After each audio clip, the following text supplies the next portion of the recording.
for the Susan Taylor Podcast, where we discuss the yoga of mind, medicine, and healing. Author of Feeling Good Matters, Sexual Radiance, and the Vital Energy Program, Dr. Taylor imparts authentic knowledge and practical tools that inspire, educate, and empower us to be a healing force for positive change. So join us and take your life and our planet to the next level.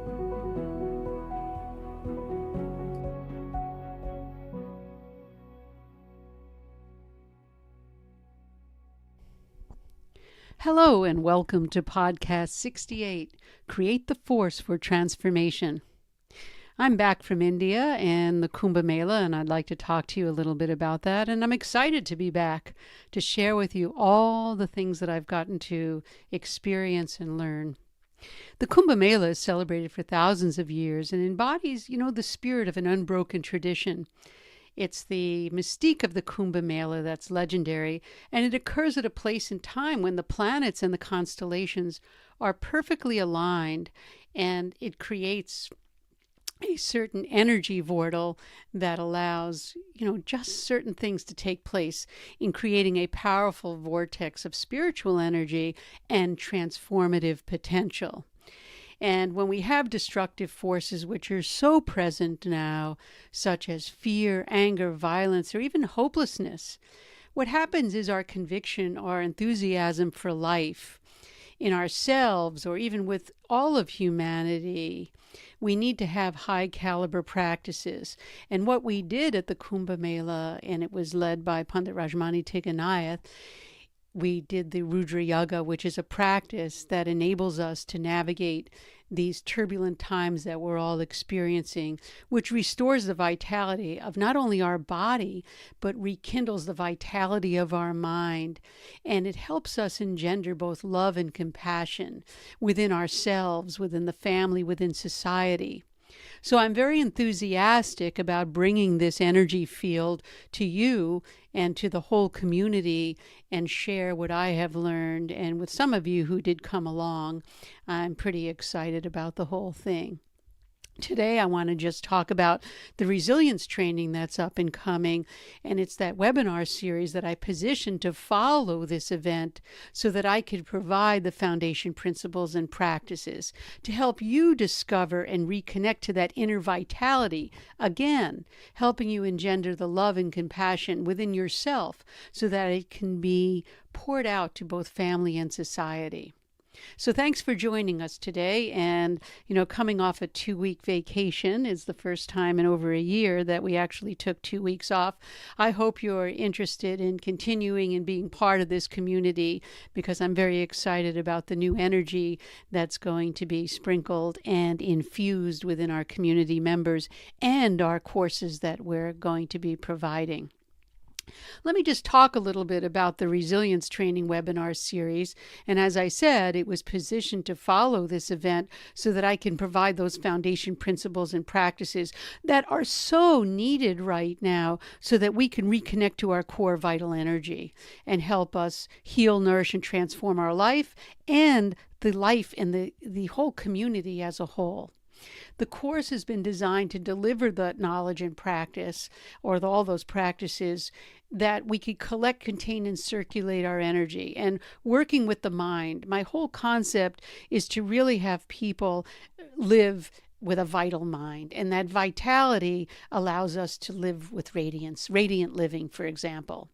And that helps us to be both vital with mind, body, and to really get into the part of our soul that really conducts all of this for us. You see, we're veiled every time we have negativity or any doubt or any worthlessness feelings and don't have trust. We put a veil over our own soul, our spirit. And what that does is it decreases our vitality. People are talking about resilience now, real resilience starting in the mind, and I've said that, or to bounce back in times of adversity. And I really want to turn this around. There is no adversity. Everything is a platform of energy. And when we learn, and that's what Rudra Yoga was all about, when we learn to really work with all the energy fields, there's no judgment here. We're just working with life as an energy field. We then can chart the course of our life. So instead of heading for the waterfall where we're going to plummet, we actually can hear it before we're way upstream, and we're able to navigate our boat to where we want to be to live with vitality. So this resilience that we're talking about is something that is within our own mind. But once our mind gets clear of any of the adversity that exists, we no longer need to be resilient because we look at life a little bit differently.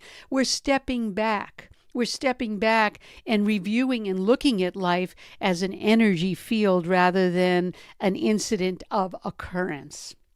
Do we need that resilience? Well, of course we need to start looking at our own concept of how we look at life. You know, as humans, our minds are constantly reliving the past and plannings of the future, which creates scenarios that seldom even come to pass. That's where our worry, our worthlessness, our lack of trust, anxiety, which is so big right now, comes. And over time, this undirected activity is detrimental to our health, leading to a breakdown of ourselves, and we create the disease process. So one way you can enhance your life and improve your intelligence, because we have this innate intelligence, and move beyond what the status quo is right now, is to shift our focus on the core essence of our vitality, of our being. And we know how resilient we are based on how we feel. Do we feel vital? You know, before I left, I put a resilience self-assessment tool on the website. If you haven't seen it yet, please go to drsusantaylor.org or .com, and see. You could take that self-assessment tool and see. I did it for somewhat of fun, but somewhat to also show us where are we on our resilience scale. You know, everything I did was in a positive realm because I believe in only positive is necessary to make the change. We don't need to rehearse anything negative. That's a waste of our time and sends us down the rabbit hole, as we would say. So let's work with positive energy. Remember, when we strengthen our positive attributes, the weak ones will fall away. And I'm interested in your strengths. That's what I'm interested in helping you really see. Look at your strengths. And that's how you become that healing force of transformative change within yourself, within the society, and within others. It's just, that's the way it happens. And I invite you always to write to me to really take some of the courses, just listen in on the podcast so that you can discover your strengths that will make you resilient, actually. So keep that in mind. I'd like you to join me. Remember, I talk about collecting, containing, and circulating our energy. The work that I do is based on mind and medicine so that you can have the science with the practices. And I'm willing to talk with you, meet with you privately, do anything that it takes. But I'm very enthusiastic, as you can hear right now, to help you discover that innate force within yourself and move forward, be part of the community, and be part of the vision of this whole collective consciousness that's really out to move this forward. Let's let go of all the negative, all the fears, all the worries, and know who you are, and that's the key. So join me for the new Resilience Training webinar series online course, and we'll discover and reconnect to our vital energy.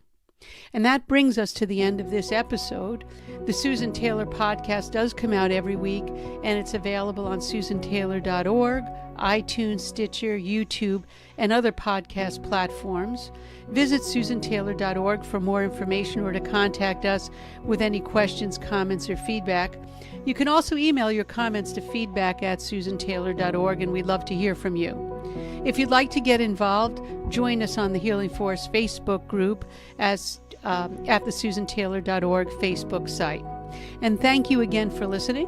And until next time, remain calm, consciously aware, living in the moment.